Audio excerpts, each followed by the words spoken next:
विपक्षी एकता की हो रही है, बातें एकजुटता की हो रही है, मगर दूसरी तरफ हकीकत यह भी है कि गठबंधन में पहले से ही सिर्फ टव्वल भी जारी है। अभी भला कितने दिन हुए जब निकाय चुनाव के दौरान आरएलडी और समाजवादी पार्टी के सियासी अदावत सारी दुनिया के सामने सरेआम हो गए। 24 से पहले इस खटास को दूर करने का एक तरफ हर दाव चला जा रहा है, वहीं दूसरी तरफ दूसरे विकल्प भी तलाशे जा रहे हैं, क्योंकि अभी तक ये तय नहीं है कि जयंत अखिलेश के साथ रहेंगे या फिर वो कांग्रेस का हाथ पकड़ेंगे। हमारा विपक्ष जो कांग्रेस हो, समाजवादी पार्टी हो, राष्ट्रीय लोकदल हो, ये सब समान विचारधारा के दल हैं और इनके साथ पहले भी आपस में गठबंधन हो चुका है। तो हम एक विचारधारा के लोग हैं और हम एक विचारधारा के साथ रहना पसंद करते हैं। तो ऐसी स्थिति में इसे ये नहीं सोचना चाहिए कि हम पुराने रिश्ते से दूर जा रहे हैं या नए रिश्ते के करीब आ रहे हैं।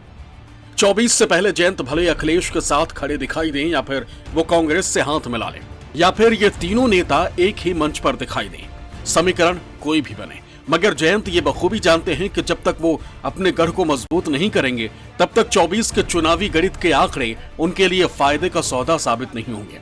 24 के चुनाव में वो जितनी ज्यादा सीटों पर जीत दर्ज करेंगे, दिल्ली में उनकी सियासी हैसियत उतनी ही मजबूत होगी।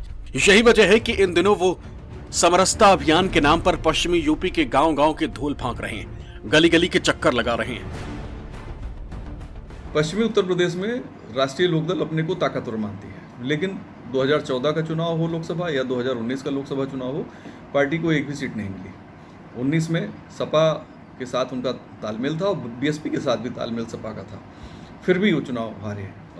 अब उनकी कोशिश 24 में है कि हमें सीटें मिलें, इसके लिए वो समरसता अभियान चला रहे हैं, खासतौर पे माइनॉरिटीज़ के बीच में, चूँकि बहुत सी सीटें ऐसी हैं वहाँ जहाँ माइनॉरिटी डोमिनेटेड सीट कहा जा सकता है, जिसमें 30% से ज़्यादा माइनॉरिटी हैं। मुझे लगता है कि उनकी जो राजनीतिक अस्थिरता के संकेत मिल रहे हैं वो भी एक परेशान करने वाला सबब है, खासतौर पे समाजवादी पार्टी के लिए, जिस तरीके से कांग्रेस से वो अपनी पींगे बढ़ा रहे हैं। तो मुझे लगता है कि 2024 के पहले तक कई समीकरण नए बन सकते हैं पश्चिमी उत्तर प्रदेश में।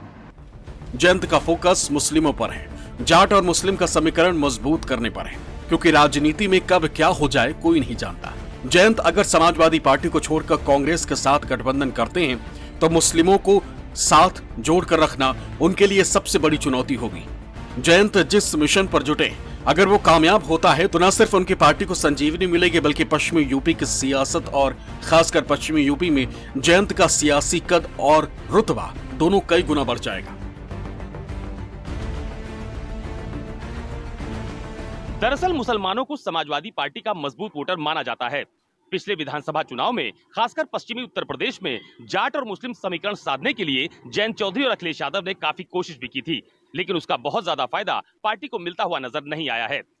अब पार्टी के रणनीतिकार इस बात को मानते हैं कि आने वाले लोकसभा चुनाव में अगर गठबंधन का कोई नया स्वरूप बनता भी है तो खासकर पश्चिमी यूपी में जाट और मुस्लिम का समीकरण उन्हीं के साथ रहे। यही वजह है कि राष्ट्रीय लोकदल ने पश्चिमी उत्तर प्रदेश में समरसता अभियान भी शुरू किया है। कैमरा पर्सन सचिन सैनी के साथ अशोक तिवारी, लखनऊ, न्यूज़ 24।